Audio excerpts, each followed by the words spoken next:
예, 이번에 저는요, 프론트 관련된 것들을 조금 갖고 와봤습니다.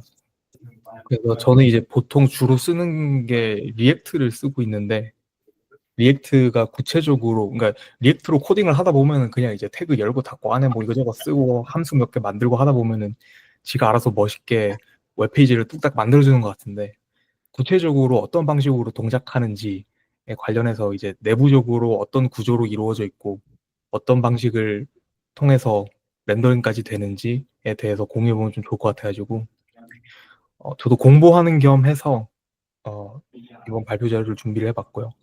주제는 이제 버추얼 돔과 파이버 트리입니다. 어, 앞, 발표 시작하기 앞서서 그냥 이 버추얼 돔과 파이버 트리는 둘 다 이제 리액트가 내부적으로 어떻게 효율적으로 브라우저에 우리가 보는 그 픽셀 단위의 모든 것들을 이쁘게 뿌려주는가의 기술에 관한 내용입니다. 그래서 저희는 뭐 다들 알다시피 브라우저는 HTML, CSS, 자바스크립트 이렇게 세 가지의 요소를 가지고 이거를 어떤 신기한 방식으로 통합을 해서 그다음에 브라우저에 렌더링을 해서 뿌려주죠. 근데 이제 뭐 HTML, CSS, 자바스크립트 다 조금씩 써보셨겠지만 얘네들이 구체적으로 어떻게 통합이 되고 어떤 식으로 구성이 되어서 보여지는지 그 여정에 대해서는 뭐 확실하게 모르는 분들도 있을 거고 저만 해도 사실 이제 스텝 바이 스텝 모든 걸 다 알고 있지는 않은 상태였어요. 그래서 이번에 같이 한번 리서치를 하고 공부를 해보면 좋을 것 같다 싶어서 좀 찾아봤는데요.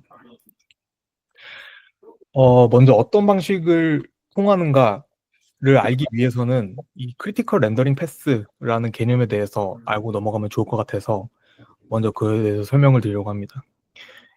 그래서 이제 CRP라고도 하는데 CRP라는 것은 이제 브라우저가 HTML, CSS, 자바스크립트를 받아와서 어떻게 화면에 있는 픽셀로 트랜슬레이트를 해서 보여주는가의 모든 과정들을 저희가 축약을 해서 이제 CRP라고 부릅니다. 그래서 얘네들은 이제 조금 더 구체적으로 나눠보자면은 이러한 스텝들을 밟게 되는데요. 먼저 첫 번째로 HTML 다큐멘트를 받아오죠. 근데 이제 얘네들을 저기 그 브라우저 엔진이 파싱을 합니다. 파싱을 해서 브라우저가 이해할 수 있는 오브젝트의 트리 구조로 만들어요. 이걸 저희가 DOM이라고 하고요. 그다음에 CSS도 마찬가지로 CSS 옴을 만들어 줍니다. 얘네들도 마찬가지로 브라우저가 이해할 수 있는 오브젝트 모델이고 그다음에 얘네 두 개를 합쳐요. 그래서 HTML 같은 경우에는 이제 화면의 전체적인 뼈대를 구성을 하죠. 뭐 레이아웃이 어떻게 되며 여기에는 헤더가 뭐가 들어가고 헤딩 레벨, 뭐 패러그래프, 오더 리스트 등등 이런 것들의 뼈대를 제공을 하는데 각각의 뼈대에 어떤 방식의 스타일링을 입혀줄 것인가까지 포함을 하면은 저희가 이제 렌더 트리가 구성을 할 수 있고요. 근데 렌더 트리라는 것은 실제로 화면상에 보여질 것들만 으로 이루어져 있어요. 그래서 예를 들면은 이제 뭐 visibility가 none이다 라고 되어 있는 애들은 다 프루닝을 해서 없애버리고 실제로 보이게 되는 애들만 모아다가 이제 렌더 트리를 구성을 하게 되는 거예요. 그 다음에 이제 저희가 리플로우 또는 레이아웃이라는 과정을 통하게 되는데요. 얘네들은 구체적으로 브라우저 상에 어떤 위치에 어떤 사이즈로 존재할 것인가를 계산을 해주는 거예요. 예를 들면 with height 둘 다 100%라고 해볼게요. 근데 이제 유저들이 각자 다 접속하는 브라우저가 다르겠죠. 누군가는 뭐 PC 환경에서, 누군가는 모바일, 누군가는 태블릿. 같은 PC 환경이라 하더라도 누군가는 그 해상도가 다를 수도 있고 또는 윈도우 자체의 width나 height가 다를 수도 있죠. 그렇기 때문에 100%라고 되어 있거나 또는 100VH라고 되어 있다 하더라도 이것은 이제 각각 구체적으로 몇 픽셀이냐라고 했을 때 다 달라지겠죠. 그것들을 계산하는 과정이 이제 리플로우가 될 것이고요. 그 다음에 마지막으로 그 계산한 결과를 바탕으로 픽셀 단위로 실제로 브라우저에 칠해주는 과정이 페인팅입니다. 그래서 이게 이제 전반적인 CRP 스텝인데요. 이 CRP에 빠져 있는 게 하나 있죠. 바로 자바스크립트인데요. 자바스크립트는 그러면 도대체 여기서 어떻게 테이크 플레이스를 하는가 이제 저희가 HTML을 받아오게 되면은 HTML 더큐멘트에는 이제 스크립트라는 태그가 있고 그 사이에 이제 자바스크립트가 들어가게 되잖아요. 이제 HTML을 파싱을 하다가 중간에 스크립트 태그를 만나게 되면은 그때 이제 저희의 그 브라우저 엔진은 잠깐 파싱을 멈추고 자바스크립트를 다운로드해서 실행을 하게 됩니다. 그리고 그 자바스크립트는 내부적으로 여러 가지 함수도 동작을 시키지만 거기에 더불어서 HTML의 내용물을 바꿔줄 수도 있어요. 그러니까 조금 더 정확하게 말하자면 HTML 을 바꾸는 게 아니라 아까 말했던 도움을 바꾸는 거예요. 그래서 더큐멘트 오브젝트 그 트리 자체에 접근을 해서 특정 엘리멘트를 뭐 사이즈 바꿔, 내용 바꿔, 뭐 폰트 웨이트를 바꿔 등등 이런 식으로 이 도움을 동적으로 바꿔줄 수도 있고 그 과정에서 이제 자바스크립트가 CRP에 포함이 되게 되는 거예요. 그래서 이제 도움에 대해서 조금 더 알아봅시다. 도움이라는 건 아까도 설명했다시피 HTML을 파싱을 한 결과물이고요. 그 결과물로서 이제 자바스크립트 런타임이 이해할 수 있는 오브젝트 모델로 만들어진 거죠. 그래서 얘는 이제 트리 구조처럼 생겨 있어요.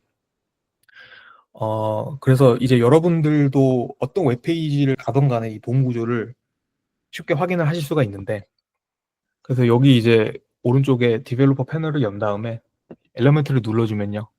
여기 보이는 얘네들이 사실 도움이에요. 얘는 HTML이 아니라 그 파싱 결과로 나온 도움이죠.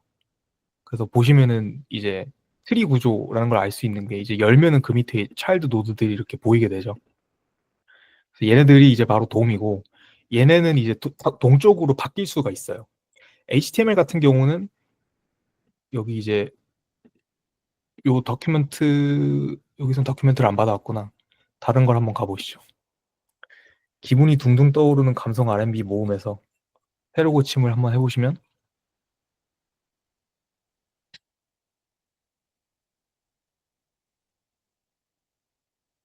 뭐야?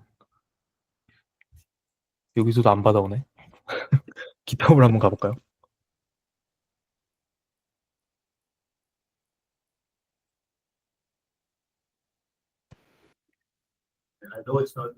아, 덕을 누르는구나. 오케이. 그래서 여기 보시면 여기 더큐먼트를 눌러보면은 얘네가 이제 그냥 갖고 온 HTML이고 보시면 알겠지만 여기는 이제 아직 CSS가 안 입혀져 있죠. 이 상태인데 여기서 렌더 트리를 구성을 하고 그다음에 그 결과로 나온 게 요 도움이기 때문에 도움 같은 경우는 오른쪽에 보이다시피 이런 식으로 스타일도 다 입혀져 있어요. 그래서 이렇게 간단하게 도움을 언제든지 확인할 수 있다라는 거고요. 그다음에 도움은 이제 동적으로 동작을 하기 때문에 뭐 직접 아까 전처럼 이제 패널을 열어서 거기서 직접 바꿀 수도 있고요. 아니면 자바스크립트가 중간에 개입을 해서 언제든지 바꿔줄 수가 있어요. 예를 들면 어떤 유저가 버튼을 눌렀을 때 그 버튼에 나와 있는 submit이라는 텍스트가 로딩으로 변하고 최종적으로 done이라고 변하는 그 단계를 한번 생각을 해볼게요. 그러면 저희는 결국 이제 더큐멘트에서 뭐 아이디를 통해서 엘리멘트를 가져온 다음에 걔네들의 컨텐츠를 뭐 로딩으로 바꿔, done으로 바꿔 이런 식으로 자바스크립트 통해서 done을 바꿔줄 수가 있는데 이런 식으로 도움을 직접적으로 매니플레이트를 하는 과정은 굉장히 익스펜시브합니다. 왜냐면은 아까 전에 저희가 봤었던 그 크리티컬 렌더링 패스 중에서 렌더 트리 만들기. 왜냐면 내용물이 바뀌었으니까 다시 CSS랑 엮어줘야 되고요. 리플로우. 그다음에 다시 레이아웃을 구성을 해줘야 되고요. 마지막으로 리페인트. 직접 이제 픽셀 단위로 또 뿌려주는 이 단계를 이제 계속 반복적으로 해야 되는데 버튼 하나일 경우에는 사실 그렇게 크게 익스펜시브하게 느껴지지 않을 수는 있어요. 근데 이제 뭐 예를 들면은 저희 뭐 GCP에 있는 대시보드를 한번 생각을 해볼게요. 걔네들은 예를 들면 실시간으로 정보를 얻어오면은 거기에 보이는 치트들도 업데이트를 해줘야 되고 만약에 유저가 이제 그 각각의 대시보드 컴포넌트들의 위트나 하이트를 조절을 해준다? 그럼 할 때마다 이제 매번 그 스텝 3, 4, 5를 계속 다시 해줘야 되는데 얘네들이 이제 돔트리가 커지다 보면은 상당히 비싼 오퍼레이션이 될 수가 있겠죠. 그리고 또 다른 이슈는 뭐냐? 돔트리가 커지면은 개발자 입장에서도 굉장히 이 작업들이 힘들어져요. 왜냐면은 리액터 없이 그냥 바닐라 자바스크립트만 가지고 작업을 한다고 생각을 해볼게요. 그러면 저희는 화면상에 존재하는 모든 그 컴포넌트들의 아이디를 기억하고 있다가 그 아이디를 통해서 엘리멘트를 갖고 와서 그 친구들의 매니플레이션을 해줘야 되는데 이렇게 하는 거는 사실상 힘들죠. 반면에 이제 리액트를 사용을 하면은 저희는 그냥 이제 들어와서 구성 요소 자체를 아이디를 통해서 찾을 필요 없이 그냥 요 컴포넌트 하위에 무슨 컴포넌트가 있고 얘를 통해서 얘를 그냥 바꿔주면 되는구나. 이런 방식을 통해서 디벨로퍼도 개발을 할 때 상당히 용이하게 할 수 있게 되겠죠. 그래서 이 전반적인 과정을 좀 더 효율적으로 바꿔주기 위해서 리액트가 도입한 게 이 버추얼 돔이라는 개념입니다. 그래서 버추얼 돔이란 뭐냐? 이름을 들어보면 뭔가 가상 돔이니까 실제 돔이 아니라 뭔가 가상으로 뭐 만들어주나? 이렇게 생각을 할 수가 있겠죠. 상당히 비슷합니다. 버추얼 돔의 정의는 실제 돔 엘레멘트들을 좀 더 라이트웨이트하게 카피를 떠서 메모리, 즉 램상에다가 올려둔 거를 버추얼 돔이라고 해요. 그 트리 구조를 그대로 본따온 거예요. 쓸데없는 거는 빼고 필요한 것들만 모아다가 메모리상의 자바스크립트 오브젝트로 표현을 해놓은 게 버추얼 돔입니다. 버추얼 돔을 사용을 하면요. 아까 전에 그 비싸다고 언급했던 리플로우, 리페인트 이 과정들을 굉장히 효율적으로 바꿔줄 수가 있어요. 그렇다면 어떻게 이 효율성을 달성하는지 한번 살펴볼게요. 버추얼 돔이 구체적으로 어떻게 동작하는지 한번 알아볼게요. 리액트가 이제 버추얼 돔을 활용을 해서 화면상에 렌더링까지 하는 과정은 다음과 같아요. 먼저 첫 번째로 화면상에 보일 모든 것들을 리얼 돔을 본따서 버추얼 돔으로 만들어줘요. 근데 여기서 포인트는 버추얼 돔을 두 개를 만듭니다. 하나는 지금 현재 상태, 현재 돔을 그대로 본따 버추얼 돔이고요. 또 하나는 만약에 유저가 뭔가 바꿨다, 스테이트가 바뀌거나 뭐 어떤 유즈 이펙트를 통해서 뭔가 훅이 들어갔다. 그러면은 바뀐 그 이후의 상태를 나타내는 버추얼 돔이 또 하나가 있습니다. 그래서 유저가 스테이트나 프로퍼티를 바꿔주게 되면은 리액트는 이 두 번째 돔에다가 업데이트 스테이트를 반영한 새로운 버추얼 돔으로 업데이트를 시키고요. 그 다음에 스텝 3에서 얘네 둘을 비교를 해요. 이 기존 버추얼 돔과 새로 만들어진 버추얼 돔을 비교를 하는데 이때 사용되는 알고리즘이 디핑 알고리즘이라는 거예요. 디핑 알고리즘 쉽게 얘기하면 그냥 트리 두 개를 그냥 비교를 하는 거예요. 비교를 해서 뭐 어디에 있는 무슨 노드가 바뀌었다, 뭐였는데 뭘로 바뀌었다, 또는 여기 있던 노드는 사라졌어, 또는 뭐 저기 있는 노드는 더해졌어. 이런 것들을 손쉽게 알아내는 과정이 바로 디핑 알고리즘입니다. 그래서 이제 스텝 3를 통해서 디핑 알고리즘을 거치고 나면은 이제 리액트는 오케이, 이전과 이후에 요놈이 바뀌었구나. 그러면 얘네들을 업데이트 하는데 가장 효율적인 방법을 내부적으로 계산을 합니다. 그리고 걔네들만 가지고 굉장히 로컬한 체인지들을 만들어 줍니다. 이 모든 과정들은 액추얼 돔이 아니라 버추얼 돔이기 때문에 굉장히 빠르게 이루어져요. 왜냐하면 액추얼 돔은 만드는 즉시 브라우저에 반영이 돼야 되기 때문에 하나하나 할 때마다 사실 오버헤드가 상당하겠죠. 근데 이제 버추얼 돔을 사용을 하면은 메모리상에서 그냥 가벼운 자바스크립트 오브젝트를 가지고 그냥 두 개 비교를 해서 얘 바뀌었어, 이거 계산만 해주면 되니까 상당히 빠릅니다. 그래서 디핑 알고리즘에 대해서 조금 더 살펴보면 좋을 것 같은데, 디핑 알고리즘이라는 건 아까 전에도 얘기를 드렸다시피 버추얼 돔이 두 개를 비교를 하는 거예요. 비교를 해서 뭐가 바뀌었는가, 뭐가 더해졌고 빼졌고 옮겨졌고 업데이트가 됐는가를 알아내는 알고리즘이 바로 디핑 알고리즘입니다. 이 디핑 알고리즘은 뭘 할 수 있어야 되냐면, 첫 번째로 어떤 노드가 안 변했는가, 저희가 그냥 스킵을 할 수 있겠죠. 두 번째로 어떤 노드가 변경되었는가, 그리고 마지막으로 어떤 노드가 더해지거나 또는 제거됐는가, 얘네들을 알아낼 수 있는 디핑 알고리즘이 좋은 디핑 알고리즘이겠죠. 제가 리서치를 좀 해봤는데 리액트 같은 경우에는 자기네들이 직접 만든 굉장히 옵티마이즈 되어 있는 디핑 알고리즘을 쓴다고 해요. 구체적으로 임플리멘테이션 어떻게 되어 있는가에 관한 뭐 퍼블리케이션이라든가 이런 거는 없더라고요. 근데 여기저기에서 알아낼 수 있는 사실은 어느 정도의 휴리스틱 베이스드 어프로치를 사용을 했어요. 그래서 그냥 무지성으로 전통적인 트리 디핑 알고리즘을 할 경우에는 이제 O가 n to the cube가 되는데 얘네들은 O(n) complexity를 달성을 할 수 있었다고 합니다. 그래서 아래에 나와 있는 그 스닙을 보시면은 다음과 같은 어썸션을 사용했다고 해요. 먼저 첫 번째로 타입이 바뀌면은 트리가 바뀐다. 예를 들면은 원래 뭐 버튼이었다가 요놈이 이제 뭐 그냥 패러그래프로 바뀌었다. 그러면 그 하위 요소들은 볼 것도 없이 그냥 싹 다 바뀌었겠구나 하니까 그냥 변경됨이라고 마킹하고 넘어간다는 거고요. 그다음에 두 번째로 개발자가 키 프로퍼티라는 것들을 활용을 해서 적극적으로 아 얘는 안 변할 거야 라고 인디케이션을 해줄 수 있다는 거예요.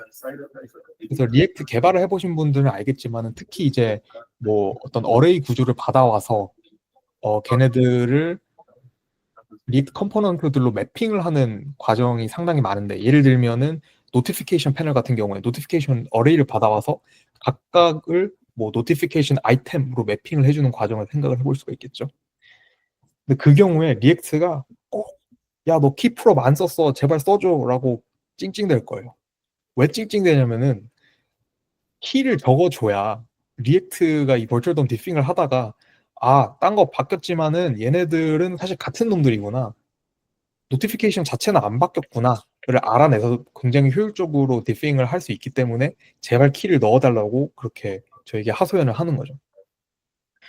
그래서 요 디핑 알고리즘 같은 경우에는 스택 데이터 구조랑 굉장히 유사해요. 왜냐면은 트리를 타고 내려오는 과정에 있어서 패런트 노드를 보고 개의 차일드를 타고 갔다가 제일 마지막 차일드에 대한 오퍼레이션이 끝나면은 걔를 다시 빼주니까 패런트부터 채워갔다가 제일 마지막에 들어간 차일드를 다시 빼는 이런 스택 구조로 생각을 해볼 수가 있겠죠. 그래서 저희가 지금까지 얘기했던 이 과정들을 전부 다 통틀어서 저희가 레콘실리에이션이라고 불러요. 그게 뭐냐면 레콘실리에이션이란 아까 전에 그 디핑을 포함해서 리액트가 뭔가 바뀌었을 때 버추얼 도움을 변경을 하고 걔네들의 디핑을 돌리고 뭐 바꾸는 게 효율적인지 계산을 하고 그래서 결과적으로 실제 도움을 매니뷸레이트 해가지고 뿌려주는 과정까지를 다 포함을 해서 저희가 레콘실리에이션이라고 합니다. 방금 전에 말씀드렸던 이 스택과 유사하다는 구조는 사실 지금으로서는 아웃데이트 됐어요. 왜냐면 버전 16부터는 새로운 방식의 레콘실리에이션이 등장을 했고요. 그 전까지는 저희가 방금 전에 봤던 버추얼 돔두 개를 만들어서 걔네들 간에 뭐 디핑을 돌려서 어쩌고저쩌고 이런 방식의 스택 방식의 레콘실리에이션을 사용을 했습니다. 네. 여기까지 얘기하면 아마 프론트에 관해서 뭐 프라이어 너리지가 없는 분들은 살짝 헷갈리실 수도 있을 것 같아서 제가 재미있는 우화를 한번 준비를 해봤습니다. 이게 뭐냐면요. 버추얼 돔이 없을 때 과연 얼마나 더 빡센지 그리고 버추얼 돔이 있을 때 얼마나 더 효율적인지를 제가 좀 쉽게 알려드리려고 한번 준비를 해봤는데 예, 잠시만요.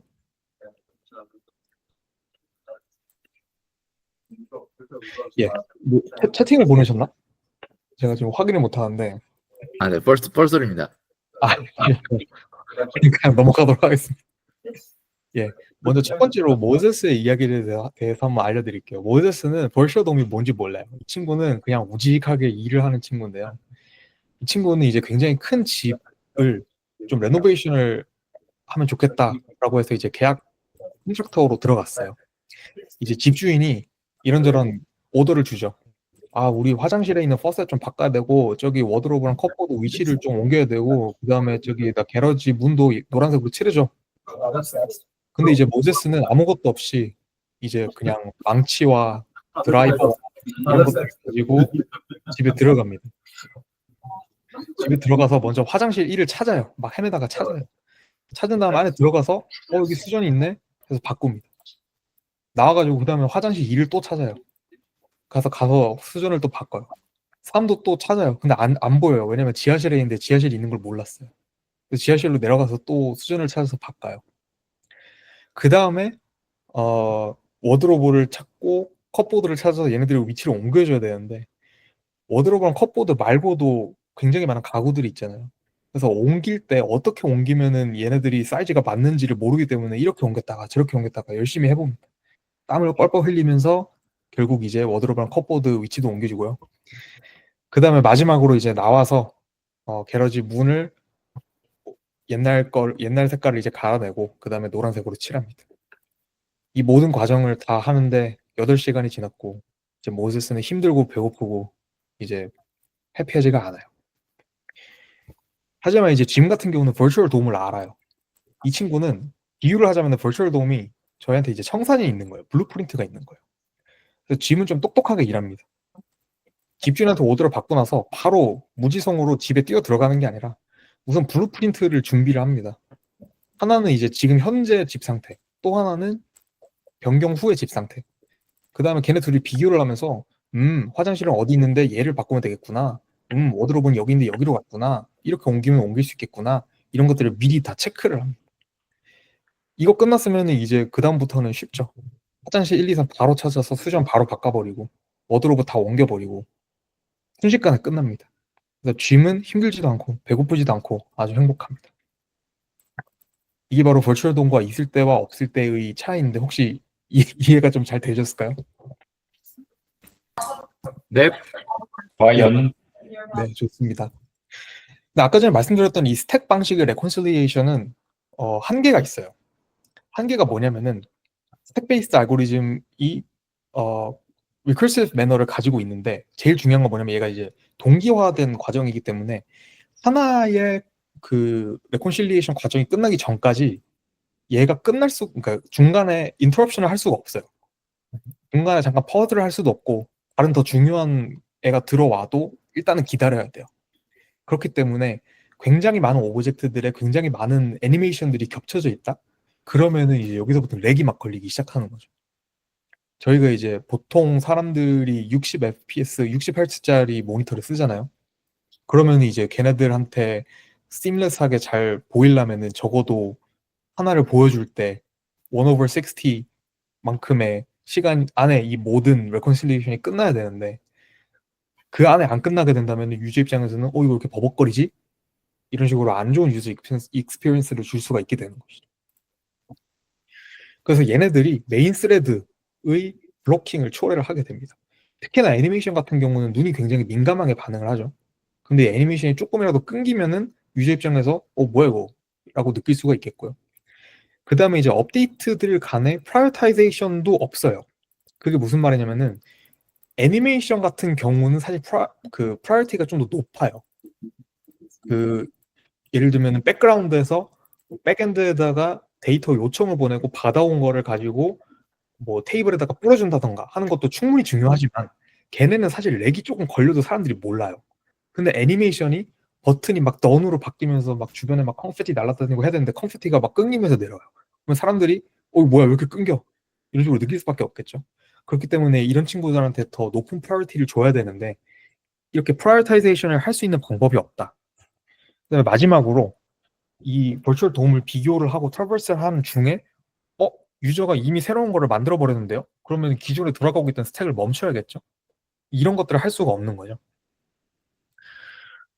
그래서 얘네들이 이제 기존의 스택 방식의 레콘실리에이션의 한계인데 이 한계를 극복하기 위해서 도입한 게 바로 리액트 파이버입니다. 저 그 전에 질문 하나 드려도 될까요? 예. 그러니까 제가 그러니까 살짝 헷갈리는 건 뭐냐면, 그러니까 예. 이 그냥 돈 매니플레이션을 하던 아니면 리액트를 하던 이게 그 그러니까 스택 베이스로 하던 아까 이제 말씀하신 거는 뭐 예를 들어서 스택 베이스로 해도 결국 이게 리커시브한 매너고 여러 컴포넌트 간에 이제 레이스 컨디션이 있어서 충돌이 일어날 수 있다. 뭐 그래서 이제 렉이 걸릴 수 있다라고 하셨잖아요. 네.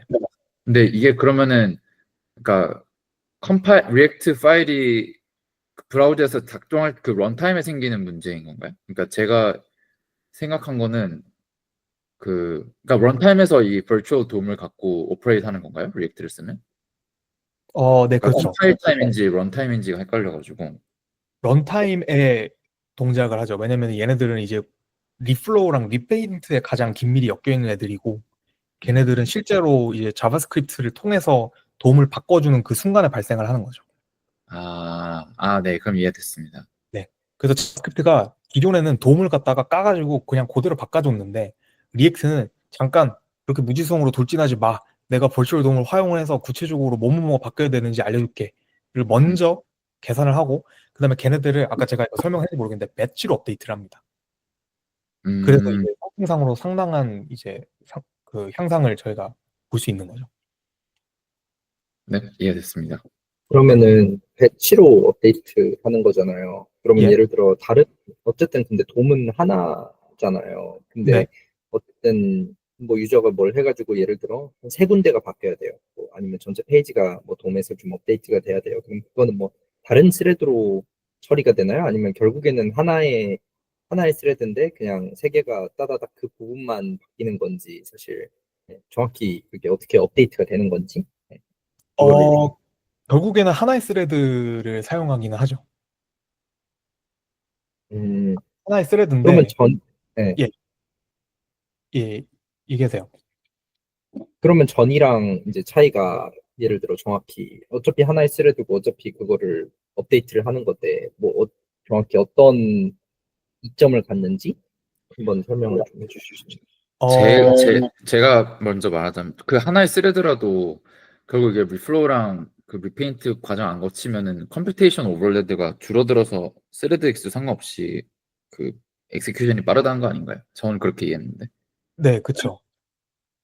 그쵸. 그러니까 아, 그럼 기존에, 리플로우랑 리페인트를 안 해서 네, 그게 사실 성능상의 가장 큰 바틀넥이었는데 걔를 없애는 게 큰 효율이고요. 기존에는 예를 들면은 여러 가지, 그러니까 도움의 여러 부분들을 바꾸는 오퍼레이션이 있다고 할 때 결국은 자바스크립트가 들어가서 얘 바꿔를 해야 되고 다른 자바스크립트의 다른 부분이 또 얘도 바꿔라고 해야 되는데 걔네들을 할 때마다 리플로 리페인트를 해줘야 되고 다른 데서 또 바뀌면 또 해줘야 되고 또 해줘야 되고 얘네들이 이제 오버헤드가 상당했던 거죠. 근데 이제 이제 버추얼 돔을 사용을 하면은 하나하나 다 리플로 리페인트 해버리는 게 아니라 모아다가 한 번에 할 수 있다. 이 그러니까 아이디어. 그린 것도 안 그려도 된다는 거잖아요. 한마디로. 그린 거를 또 안 그려도 된다기보다는 그러니까 예를 어, 들어 열 군데라고 어떤 타일로 생각을 하면은 뭐 네. 이렇게 화면을 근데 업데이트 돼야 되는 게 뭐 한 세 군데밖에 없다. 걔네만 한다는 거 아니에요? 나머지는 그대로 두고 아니면 어떤 식으로? 어, 음, 음, 음, 음, 그쵸. 근데 이제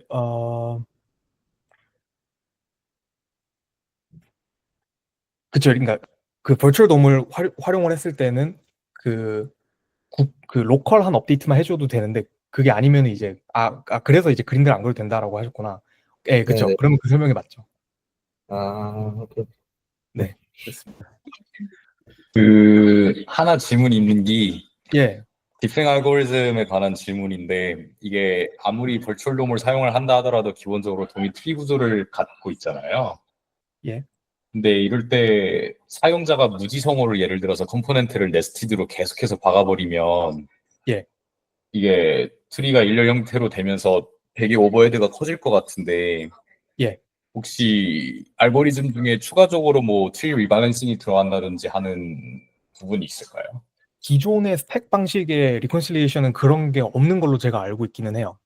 아, 그래서 아까 전에 그러면 여기 언급했었던 휴리스틱 정도만 이제 사용을 했고, 그 다음에 내부적으로 아마 근데 리밸런싱이 들어갔을 수도 있어요. 옵티마이즈를 썼다고 하니까. 근데 그렇다 하더라도 모든 유저의 모든 케이스를 다 어카운트를 할 수는 없겠죠. 리액트가 이렇게 아무리 옵티마이즈 된 솔루션을 제공했다 하더라도 그거를 다 무시하는 진짜 막 극악의 어떤 방식이 있을 수도 있으니까. 그래서 여기 이제 얘기가 나오는 게 리액트 파이버예요. 이거는 조금 이따가 말씀을 드릴 텐데 얘네는 이제 left child right sibling binary tree를 사용을 합니다.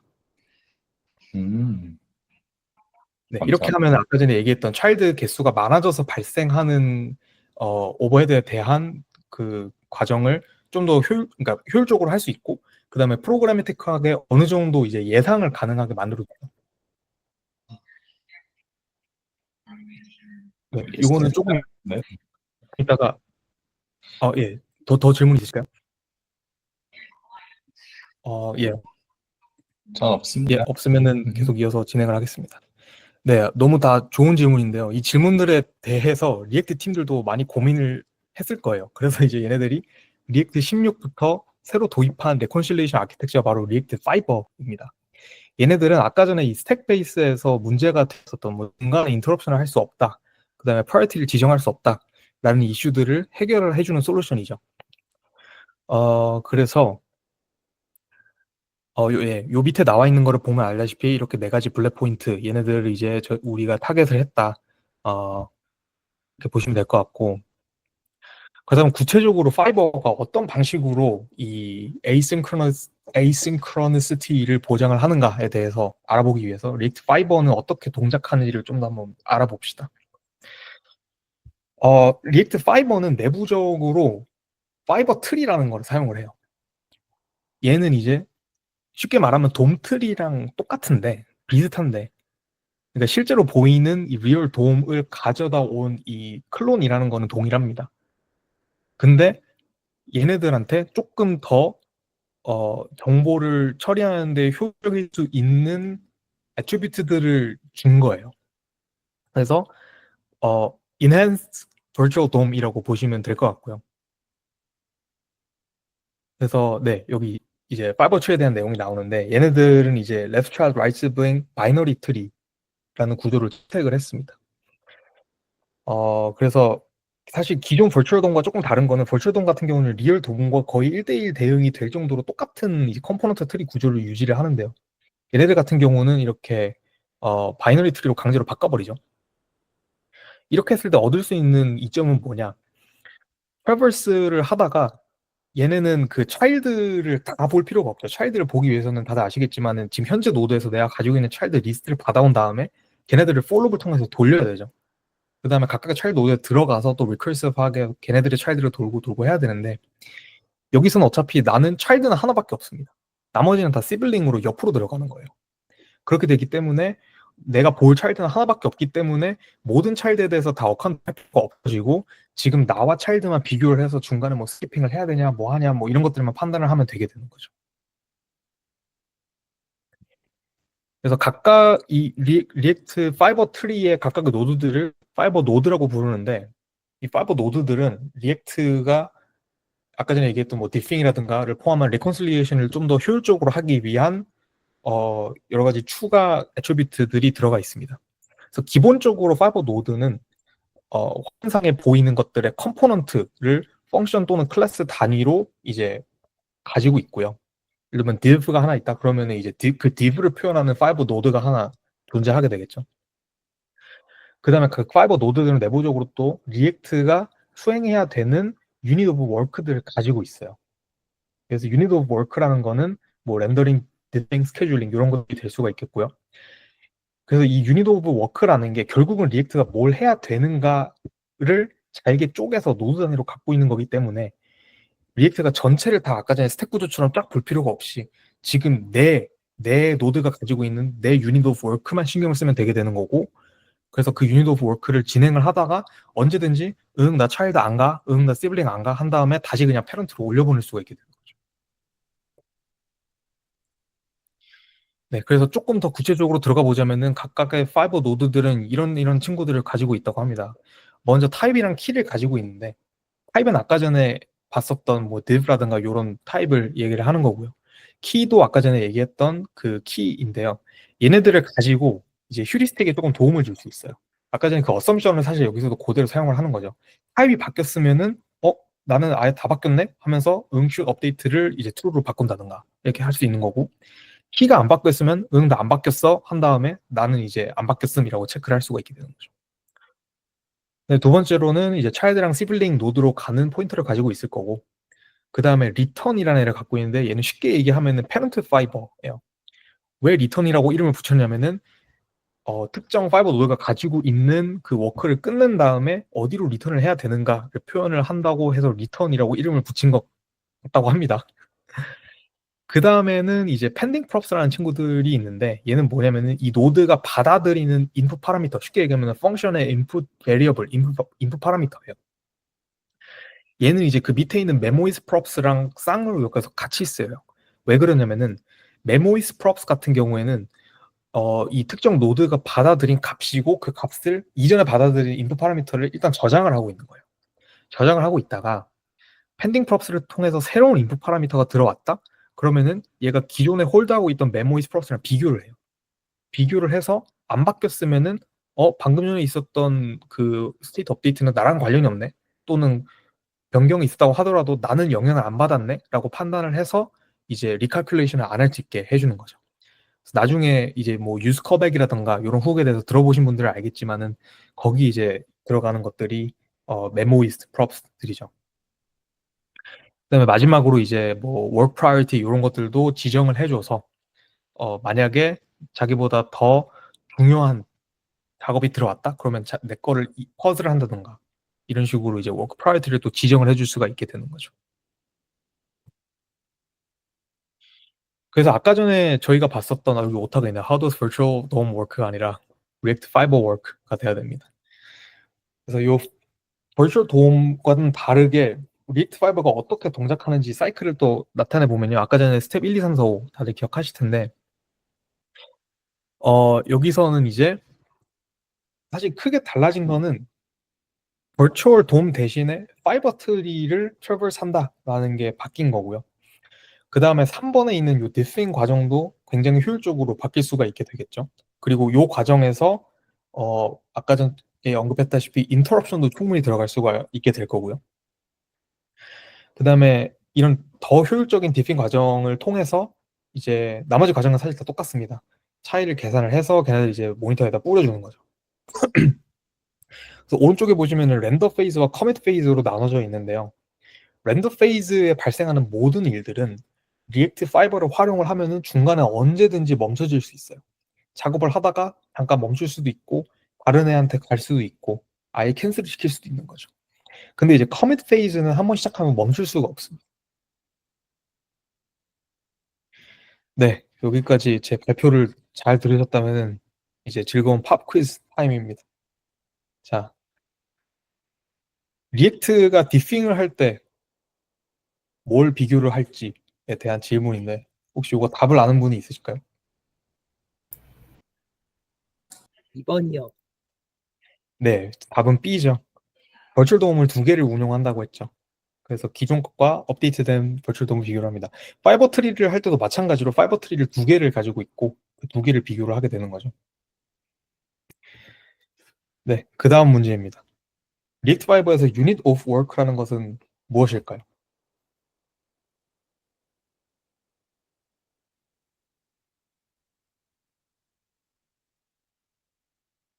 너도 B? 그러니까 예, 이것도 답이 B죠. 것 같아요. 네. 예, 각각의 파이버 노드가 가지고 있는 스텝을 잘게 쪼개서 가지고 있게 되는 거죠. 네, 좋습니다. 제가 준비한 건 여기까지고 질문 있으면 한번 받을게요. 저 근데 아직 그 파이버 트리가 예, 이전 트리보다 어떻게 에피션트한지가 좀 감이 잘 안 오는 것 같아요. 어, efficiency가 예. efficiency가 사실 이 파이버 트리가 태클하고자 하는 가장 큰 문제는 이 중간에 스레드가 그 싱크로너스하게 돼서 중간에 멈출 수가 없게 되는 이슈를 솔브 하려는 게 이유였어요. 그래서 사실 제가 리서치하면서 느낀 거는 리액트 파이버는 사실 애니메이션이 끊기는 걸 막기 위한 게 제일 탑 프라이어티다. 그래서 이제 중간에 언제든지 렌더링을 멈추고 그 렌더링을 멈추고 인터럽트를 할 수 있다라는 게 제일 큰 테이크어웨이인 것 같습니다. 이거는 그냥 궁금해서 물어보는 건데 예. 리액트가 지금 설명해 주신 리액트의 기본 구조가 리액트 네이티브에도 적용이 되나요? 예, 될 거예요. 왜냐면은 제가 알기로는 버추얼 돔 자체는 두 가지가 그러니까 리액트 네이티브도 사용을 한다고 알고 있고, 근데 그래서 제가 어디서 봤는데 이 리액트 개발하는 사람이 버추얼 돔이라는 게 어떻게 보면 살짝 미스노머다. 왜냐면 이거는 사실 돔이 아니라 어떻게 얘를 보여줘야 될지 메모리상에다가 그냥 표현을 해놓은 구조인데 이거를 돔이라고 하니까 사람들이 그냥 진짜 리얼 돔에서만 쓸 수 있는 것처럼 착각을 한다. 이런 식으로 얘기를 한 걸로 본 적이 있거든요. 그래서 리액트 네이티브도 결과적으로는 얘네들이 컴포넌트 단위로 하이어키가 있고 걔네들을 엮어다가 보여주는 구조잖아요. 그래서 그 매 순간 렌더링하는 걸 업데이트를 해주기 위해서 버추얼 도움이 필요한 거는 똑같고 버추얼 도움을 구성을 해서 디핑하는 것까지 똑같습니다. 근데 이제 결과적으로 걔를 이제 누가 어떤 런타임이 어떻게 엔진이 돌려가지고 보여주는가의 커밋 과정의 차이인 거죠.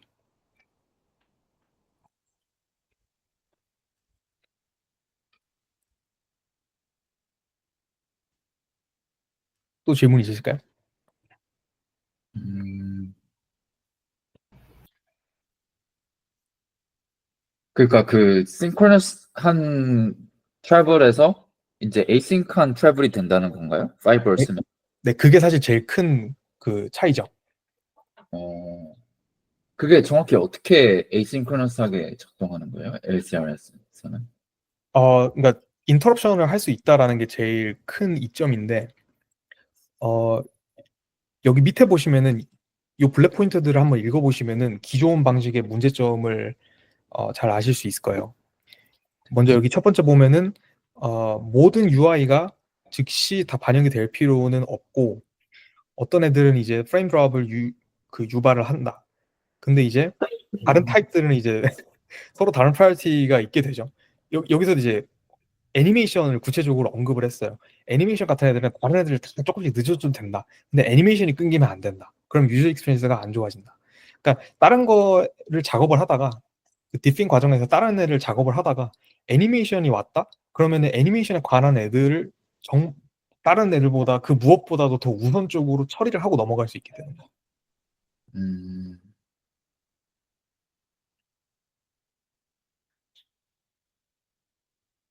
알겠습니다. 예, 지금 재미나이 막 쳐보는 중. 제미나이가 아니라 그러면은 좀 컹스한데. 아니 뭐 답변을 주긴 하는데 너무 길어가지고 발표들 중에 읽을 수가 없네. Make it shorter, please. 근데 그러면은 이 리액트가 16 버전 이후에 이제 5를 쓰고 막 그러는데 예. 그 저희가 사실 현업에서 쓰는 건 또 바닐라 리액트가 아니라 막 거의 리덕스 이런 거 많이 쓰잖아요. 리덕스는 사실 리액트랑 조금 다른 게, 네. 리덕스는 글로벌 스테이트 매니지먼트 하는 툴킷이죠. 음, 그래서 리액트랑 같이 쓰는 거예요. 아 그쵸. 정확히 말하면 그게 맞죠. 예. 다음 주제도 스테이트 매니지먼트도 궁금합니다. 예, 그거를 준비를 해보려고 안 그래도 생각하고 있었습니다. 최근에 일하는데 데이터 사이즈가 커지고 컴플렉시티가 커지니까 이런 트리 구조에 대해서 조금 더 그냥 작업할 때부터 디자인을 확실하게 하고 가는 게 너무너무 중요하다는 걸 깨닫고 있어가지고, 예, 그렇습니다. 그 아무리 프론트엔드라고 해도 지금 이렇게 뭐 버추얼 로드도 생성하고 스테이트도 관리하고 해야 될 텐데 리액트 상에서의 가베지 컬렉션이 어떻게 되는지도 궁금하네요. 그 부분은 제가 구체적으로 알지는 못하는데, 그건 있어요. 그 리액트의 컴포넌트 라이프 사이클이라는 게 있거든요. 그래서 컴포넌트가 한번 마운트가 되면은 걔는 이제 스테이트 변경을 받아들일 준비가 되는 거고, 스테이트 변경이 감지가 되면 이제 걔네들이 방금 전에 얘기했던 이 리콘실레이션을 트리거링을 할 수가 있게 되는 건데, 사실 리액트 코드에 있는 이 모든 것들을 다 동시에 보여줄 수는 없잖아요. 보이지 않고. 그래서 이제 그 특정 컴포넌트가 언마운트가 되면은 그때는 이제 아예 메모리에서 오프로드를 해버리고 이런저런 트리거들을 안 받고 이런 식으로 최소한의 가비지 컬렉션을 한다고 알고 있고요. 그 외에도 여러 가지를 사용을 할 수 있을 거예요. 뭐 서스펜스라든가 이런 것들을 활용을 하면은 유저가 이제 어느 정도 자기가 원하는 시기에 지정된 애를 마운트를 시킬 수가 있고, 서스펜스 같은 경우는 보통 로딩 스테이트나 이럴 때 많이 쓰거든요. 그래서 로딩할 때 임시로 보여줄 애를 마운트를 시키고 그 다음에 끝나면은 걔를 이제 다시 버려버리고 이런 방식으로 라이프 사이클을 또 지정을 할 수가 있습니다. 근데 이게 가비지 컬렉션이 사실 한계가 좀 있는 것 같아요. 그래서 특히나 리액트를 쓴 웹 같은 경우에는 옵티마이제이션 조금이라도 잘못해서 이 메모리 리키지가 생겨버리면은 진짜 메모리 끝도 없이 먹거든요. 그래서 잘 옵티마이즈 된 그 웹 같은 경우에는 이게 브라우저에다가 이렇게 딱 커서를 올려보시면은 메모리 얼마나 먹는지 나오잖아요. 500메가를 잘 안 넘습니다. 많아봤자 한 600메가. 근데 메모리 리키지가 있다?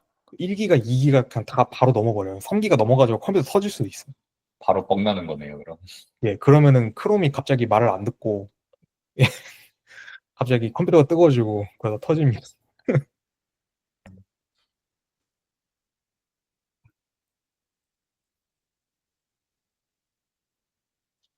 지금 리액트 버전이 뭐죠? 정확히? 가장 최근에 나온 건 19 버전까지 나왔어요. 19. 예. 이제 얘네들이 좀 더 포커싱하는 게 어떻게 하면은 백이랑 그 데이터 플로우를 조금 더 효율적으로 하는가에 포커싱을 하고 있는 것 같은데, 그래서 이제 뭐 패치 오퍼레이션 같은 경우도 얘네들이 좀 손을 많이 보고 있고, EFP19 RC가 나온 걸로 알고 있거든요.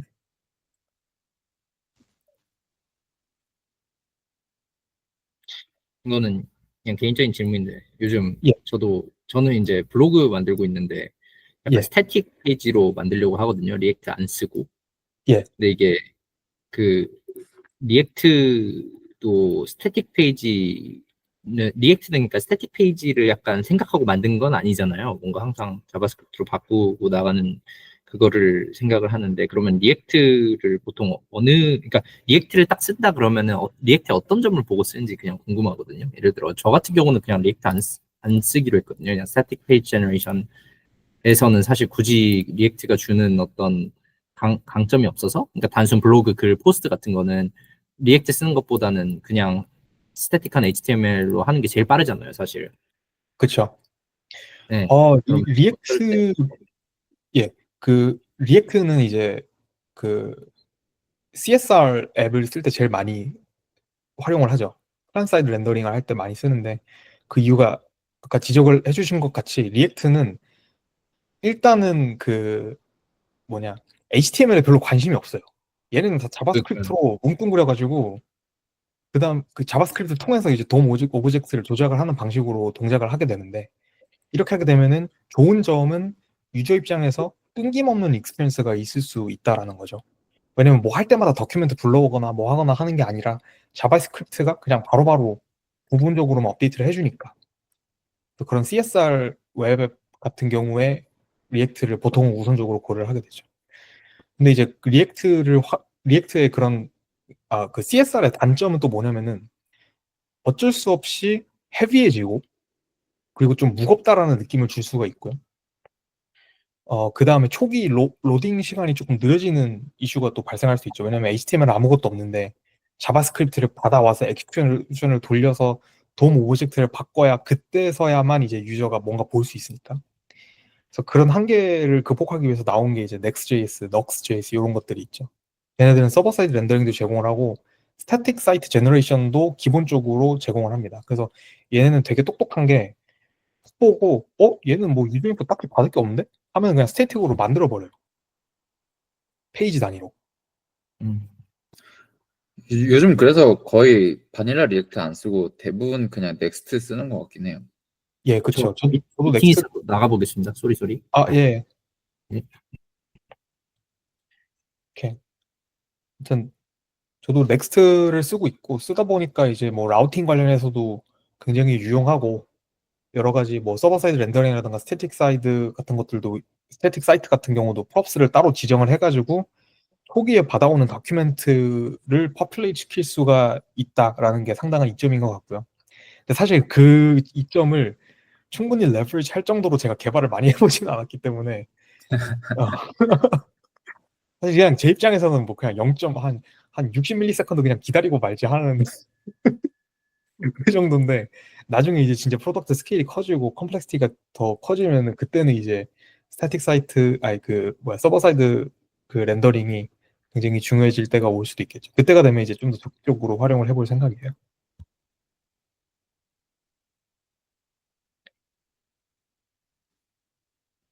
또 질문 있을까요?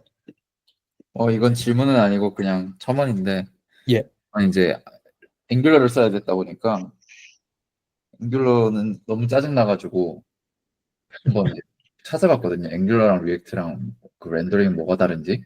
예. 근데 이제 뭐 앵귤러는 그러니까 뭐 리액트는 이제 뭐 버추얼 돔 쓰고 리액트 5 쓴다고 하고, 앵귤러는 좀 다르게 약간 그 존 JS라는 뭐 어싱크러너스 브라우저 API가 있대요. 그래서 뭐 그거 한다고 하는데, 네. 아무튼 뭐 잘 모르겠습니다. 근데 그냥 네. 그렇군요. 저도 사실 거의 리액트 원툴이라 다른 애들은 잘 사실 앵귤러를 왜 쓰는지 잘 모르겠어요. 앵귤러는 약간 힙스터를 위한 프레임워크가 아닌가. 아무튼 리액트 계속 쓰다 보면은 느끼는 게 진짜 전형적인 페이스북 파일 라이브러리예요. 왜냐면은 처음에는 좋은데 계속 덕지덕지 뭘 발라가지고 무거워지고 그걸 또 막 덜어내고 뭐 라이트 버전을 만들고 또 덕지덕지 붙이고 약간 그런 느낌인데. 근데 그래서 이 문법도 사실 좀 그 말이 많아가지고 별로 안 좋아하는 사람들도 있죠, 리액트가. 앵글러가 문법은 좀 확실한 것 같아요. 예. 찾아보니까 그 다이내믹한 렌더링 에피션시는 앵글러가 좀 더 높고 스태틱한 거는 리액트가 좀 더 높다 뭐 이런 식으로 나와 있네요. 그렇군요. 리액트가 확실히 말이 많긴 해요. 저도 앵귤러 안 써봤지만은 문법은 살짝 봤는데 확실히 좀 간단하게 쓰긴 하더라고요. 근데 리액트는 일단 보일러플레이트가 너무 크고 얘네들이 옛날에는 이제 클래스 컴포넌트로 시작을 했었어가지고 오히려 이제 자바의 OP 철학과 조금 비슷하게 시작을 했어요. 근데 그러다가 이제 펑션 컴포넌트로 바꿔가면서 뭔가 이래저래 문법도 바꾸고 한 것 같은데 그래도 여전히 말이 많은 거는 어쩔 수가 없죠. 예, 예, 좋습니다.